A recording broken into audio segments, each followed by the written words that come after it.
Bonjour, je m'appelle Daniel Camara, je travaille au pôle judiciaire de la gendarmerie dans le département de sciences de la donnée. Le pôle judiciaire de la gendarmerie, il est à Pontoise.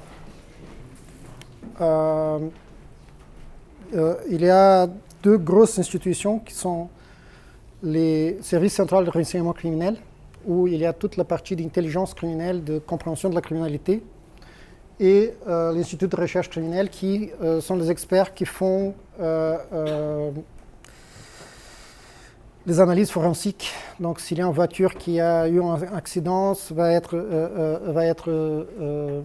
évaluée là-bas, les armes, ce type de choses. Moi je travaille de ce côté-là, qui est les services centraux de renseignement. Donc basiquement, notre mission c'est de comprendre la criminalité, pour pouvoir anticiper des phénomènes, pour pouvoir faire des choses en amont. Ça, c'est l'idée, l'idéal, avant qu'un crime soit commis. Le département de sciences de la donnée, il est composé de 8 personnes. On a des docteurs, masters, ingénieurs. L'avantage de ce département-là, c'est qu'on prend... L'idée, c'est de modeler un département qui soit comme si c'était une petite start-up, un petit labo de recherche. Donc, basiquement, on fait des choses qu'on ne peut pas acheter. Et l'avantage, c'est que qu'est-ce qu'on veut, c'est avoir le contrôle de toute la chaîne. Donc, de la donnée jusqu'à l'interface, il faut que nous, on puisse savoir qu'est-ce qui a été fait. Surtout les traitements de données complexes, en termes d'intelligence artificielle, les modèles qui sont appliqués, tout ça, on ne peut pas se permettre de dire à un juge qui vient là et dit mais pourquoi ces points rouges, les rouges? Ah, IBM m'a dit, ça c'est moins cool, quoi. Ça peut faire tomber à l'eau une enquête. Donc chaque point rouge qu'on met dans la carte, chaque chose qu'on a analysée en termes de données, il faut qu'on puisse revenir en arrière et expliquer pourquoi et comment. Okay? On participe de 4 projets de recherche européens. Donc, c'est vraiment... Vous pouvez vraiment considérer comme un petit labo de recherche. Okay? Donc, un de ces projets-là, qui s'appelle CopKit, la gendarmerie, elle a proposé la création d'un test-bed. Un des gros problèmes pour des projets de recherche, et les gens qui travaillent avec SI sont de data scientists, ce type de choses. Donc, vous savez comment c'est difficile de créer une nouvelle méthode en analyse sans avoir accès aux données. Je ne sais pas si ça est déjà arrivé avec vous, mais c'est extrêmement compliqué de faire quelque chose sans avoir accès aux vraies données, à les vraies ressources. Donc, pour les chercheurs, c'est la même chose. Le problème, c'est que les données que nous, on a, on ne peut pas partager. C'est même qu'on ne veut pas, c'est illégal. On ne peut pas donner ces données, on ne peut pas montrer ces données. Par contre, on a des partenaires académiques, on a des partenaires dans des projets européens, et ces partenaires-là, ils veulent nous aider. Ils veulent faire de nouvelles méthodes, de forecasting, des croisements de données, mais on ne peut pas lui donner les données. Vous voyez? C'est un peu dommage quand même. Ouais, c'est un peu étrange. Mais c'est une question légale. Légalement, on n'a pas le droit. Et pour des questions légales, déontologiques, tout ce que vous voulez, on ne va jamais lui donner les données. Par contre, les chercheurs, ils sont fanats pour créer de nouveaux, pas que les chercheurs d'ailleurs, les entreprises aussi, pour faire des nouveaux logiciels, pour vendre, bien sûr, pour nous vendre, qui analysent nos données et qui nous donnent des réponses plus ou moins pertinentes. Donc pour les entreprises, ici, il y a aussi un vrai enjeu. Par contre, on ne peut pas. Donc, qu'est-ce qu'on a proposé? On va faire une plateforme de test qui est le plus safe possible, et le plus légal, carré possible, qui suive toutes les législations européennes ou qui essayent de se tenir dedans de la loi. Okay? Cette plateforme de test, on a les agents de Law Enforcement Agency, l'EA. Et on a des clients qui sont les chercheurs, admettons. On considère comme des clients les data servers, qui c'est extérieur au testbed. Et on a les clients, les vrais clients, les chercheurs, qui envoient qui envoient les paquets. Donc, basiquement, comment ça marche ça? On a plein de cas d'usage possibles. La plateforme fonctionne de la manière suivante. On a un partenaire. Ces partenaires, il nous envoie deux choses. Il nous envoie un fichier de configuration qui est assez simple. Basiquement, qu'est-ce que c'est l'expérimentation? Qui est le responsable? Quelles sont les caractéristiques machines qu'il y a besoin?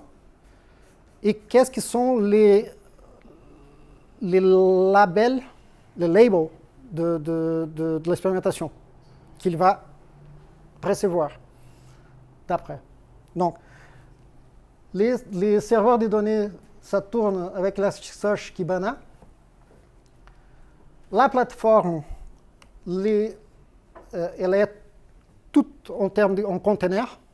Donc, il y a container, elle est containerisée.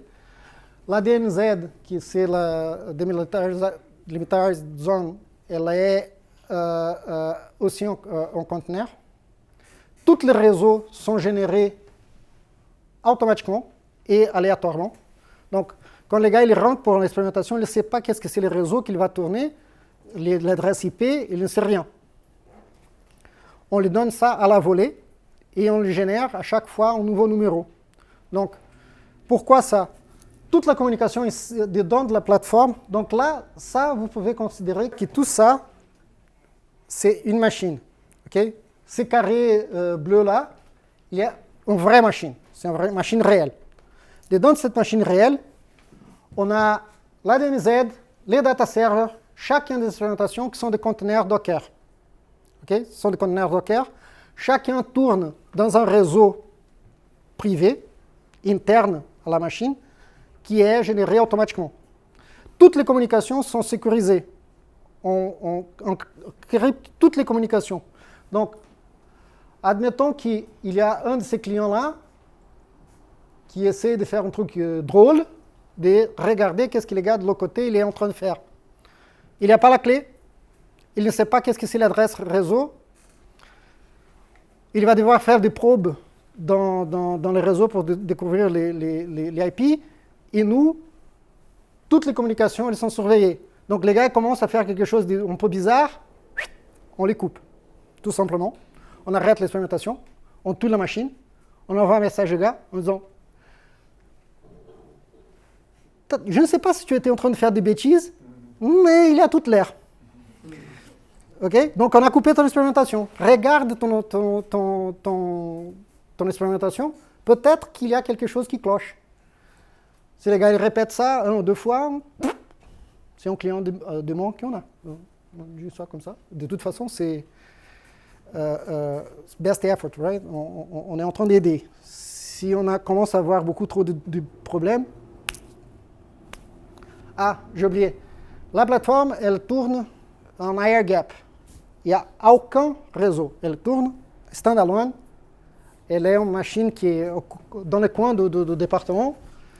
On prend une clé USB, on prend les Docker, les conteneurs Docker, les fichiers de configuration, on l'installe dans la machine et on start l'exécution de l'expérimentation. À la fin, on a des résultats, on prend ça, on met dans une clé USB, on regarde quand même si les gars, peut-être qu'il a trouvé une façon de bourler, de voler des informations. Et jusqu'après, on envoie les résultats au client. Okay? La machine virtuelle, à partir du moment qu'elle tourne dans notre... Il nous envoie une machine virtuelle, en Docker, en conteneur Docker. C'est la dernière fois qu'il voit ça. Il ne va plus jamais regarder ces conteneurs Docker. Il est mort pour lui. Okay? Nous, on le sauvegarde. La plateforme sauvegarde automatiquement toutes les communications, toutes les requêtes qui sont faites à Elasticsearch sont loguées. On a des logs de tous les logs, de toutes les communications. Donc, on peut tracer toutes les requêtes. Donc, admettons que le gars il est assez malin, plus malin que moi. C'est pas difficile. Et les gars, ils trouvent une façon de voler de mes informations. Et on trouve, je ne sais pas, Figaro, quelque chose qui dit cette information, la gendarmerie l'avait. Je peux tracer, regarder les logs, de savoir qui a eu accès à cette information. Et je dis, bah, écoute, quand même, c'était toi. Je sais que c'était toi. OK?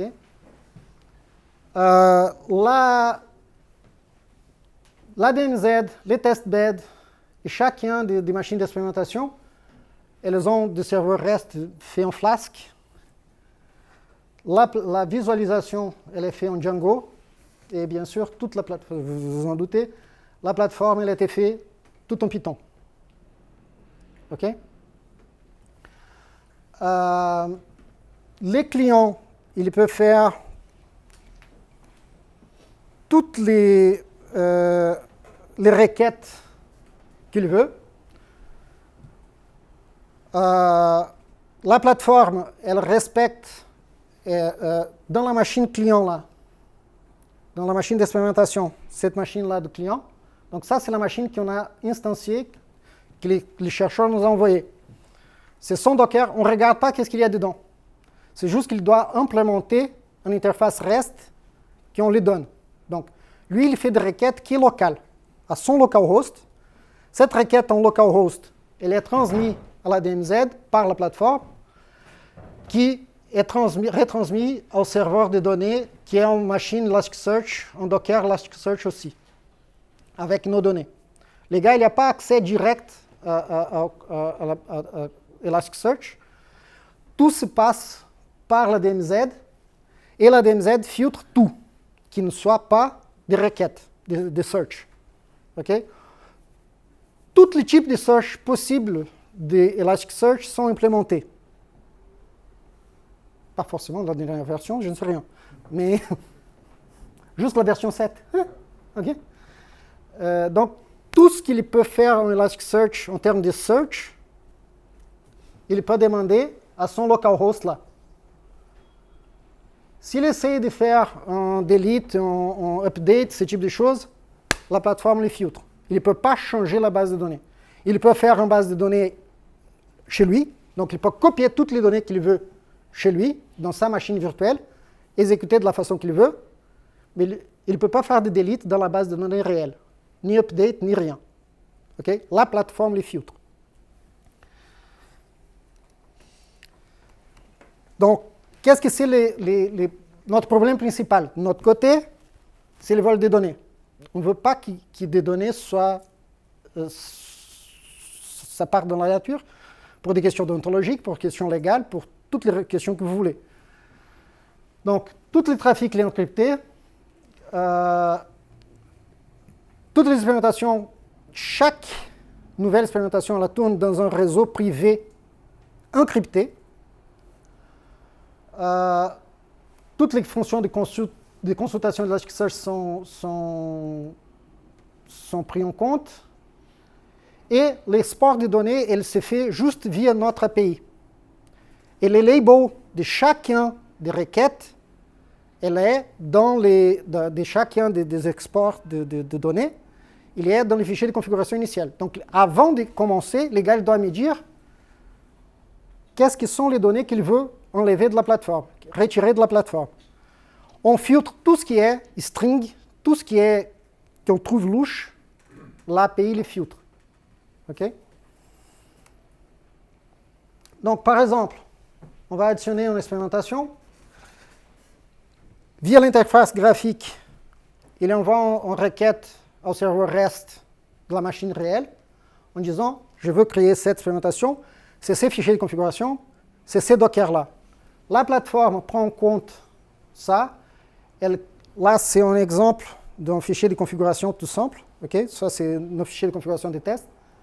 Donc, il y a les labels que je veux retirer, des informations que je veux retirer là. C'est par exemple test 1, test 2. Dans ces cas-là, ça va être label 1, label 2, label 3. Donc, je nomme mes tests avant et les résultats, ça va être soit en booléen, soit en float. Okay? Je ne permets pas que les gars envoient des strings, ça se retrouve facile quand même. Okay? Donc on crée une nouvelle expérimentation, tous les paramètres sont sauvegardés, le réseau il est créé à la volée, tous les fichiers de log sont mis en place et tout de la machine pendant l'exécution est logué. Quantité de processeurs qui étaient utilisés, mémoire, accès au réseau, accès au disque, toutes les informations que je peux avoir sans rentrer dedans de la machine, je les retire et je sauvegarde.